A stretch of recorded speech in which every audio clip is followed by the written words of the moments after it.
We're here at Arlington with Larry Simburger, who has the job of overseeing the balloon operations here for the Arlington Regional Fly-In.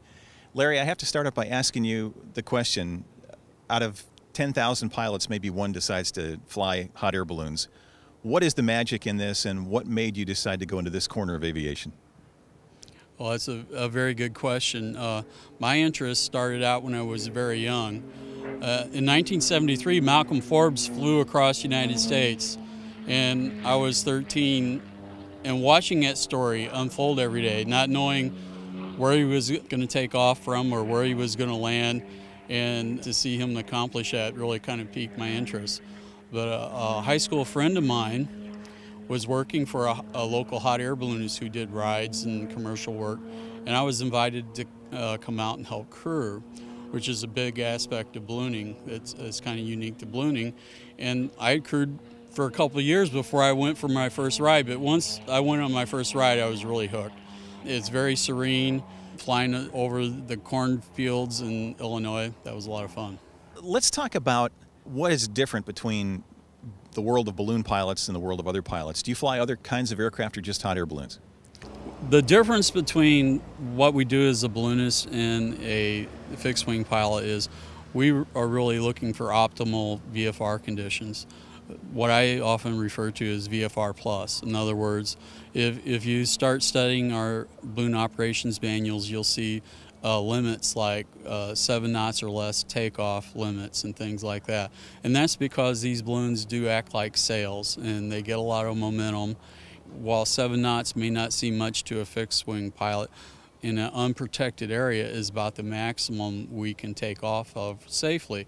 Now granted, if we're in a wind-protected area, then that's a little bit different situation.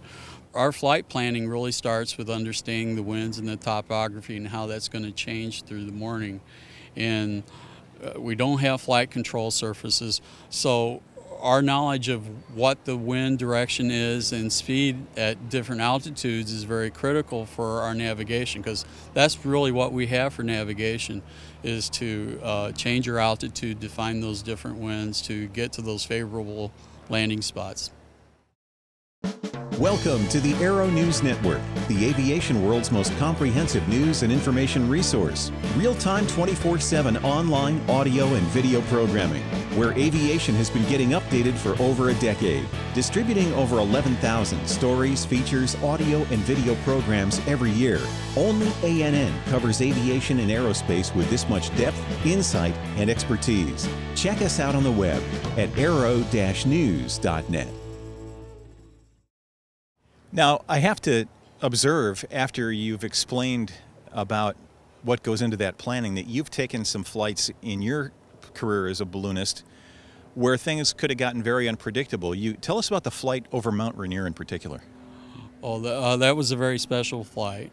A friend of mine, Vic Johnson, this was his passion. He'd seen this mountain in our backyard, so to speak, and always wanted to fly over it. And first I was his crew chief. Next thing I knew, before I was his co-pilot and project manager for the event.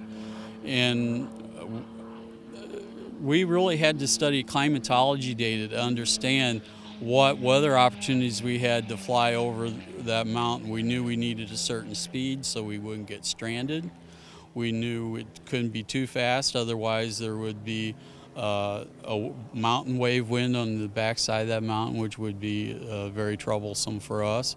And so as we dug into it, we realized we needed a little help. I sought some help from the local university, University of Washington. We brought on board a graduate student of meteorology. So we had all the power now of this computing and everything. We got all this climatology data and began to realize the direction we needed, and this event only really happened about 6 times a year. So we had to be prepared, and part of that preparation was doing test flights, gathering all the right equipment. We had to have oxygen. We had to carry on board Mode C transponder and equipment like that because we were going above 18,000 feet. We had to seek special permits from the FAA, and all the coordination with the emergency folks, let the National Park Service know we were flying over. Yep. So it was a pretty big coordination effort. We had targeted the fall time is the most opportune time for this event. And what was really exciting is September 19th was our day, 2002. And what's special to the balloonists for that date, that is the day the Montgolfier brothers put together a little demonstration flight in front of about 130,000 people in France over 200 years ago. That was a demonstration flight where the first passengers were a sheep, a rooster, and a duck. That was a very special day. We didn't think about it when we targeted that day. We had about 24 hours where me and Justin, the meteorologist, said that's the day. So we had to call up all of our folks, execute our flight waiver, and get everything into motion. So Vic and I probably had about 2 or 3 hours sleep before we rolled out and picked our launch site in Kapalsin, Washington. And that was about 7:05 takeoff time. We overflew the summit, I think was about 8:15. We had some chase planes that followed us, and we had a lot of people listening to the aviation radios where we were talking on it, and just very, very exciting. And we flew on and we landed in Glebe, Washington. I think it was about 10:30. And what was so fun, our crew was so excited. I'm not sure, but if I did the math, I think they probably broke a few speed records getting over to us. But they were there waiting for us as we landed, and that was a lot of fun. The beauty of the Release 9 system architecture is that you have 2 fully redundant integrated flight displays. Each has access to all the systems and data. Providing full redundancy and eliminating traditional reversionary modes, Release 9 allows either display to be configured as the PFD. Now your failure modes are much more manageable because you can continue to fly with the same familiar display symbology without the need to relearn composite modes you don't typically fly with. Avidyne's Integra Release 9 is truly the next generation in fully integrated flight deck technology. Tell us how you've been able to involve hot air ballooning in charity work.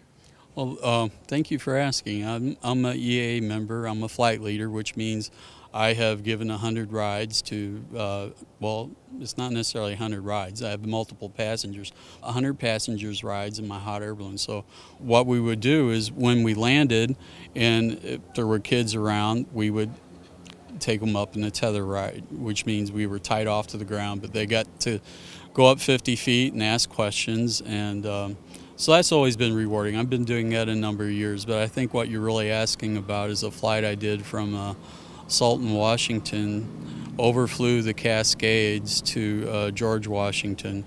Now, that's 80 miles, you know, not too far for a fixed-wing pilot.